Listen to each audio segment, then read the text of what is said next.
વિસ્તારમાં થયેલી ભાજપ કાર્યકર્તા જય દલાલની હત્યા કેસમાં પોલીસે ગણતરીના સમયમાં મોટો ખુલાસો કરી 3 આરોપીને ઝડપી પાડવાની સફળતા મેળવી છે. ઘટનાના પગલે સમગ્ર વિસ્તારમાં ચકચાર મચી ગઈ હતી.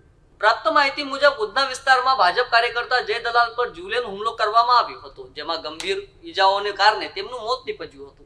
ઘટનાની જાણ થતાં જ ઉધના પોલીસ કાફલો ઘટના સ્થળે દોડી આવ્યો હતો અને સમગ્ર મામલે હત્યાનો ગુનો નોંધી તપાસ શરૂ કરવામાં આવી હતી. પોલીસ દ્વારા ટેકનિકલ સર્વેલન્સ, સીસીટીવી ફૂટેજ અને બાતમીદારીઓના મદદથી તપાસનો દોર તેજ કરવામાં આવ્યો. તપાસ દરમિયાન પોલીસે હત્યાકાંડમાં સંડોવાયેલા 3 આરોપીઓની ઓળખ કરી તેમને ઝડપી પાડ્યા. પ્રાથમિક તપાસમાં સામે આવ્યું છે કે જૂની અદાવત અંગે તકરારને કારણે આ હત્યા કરવામાં આવી હોવાનું અનુમાન વ્યક્ત કરવામાં આવી રહ્યું છે.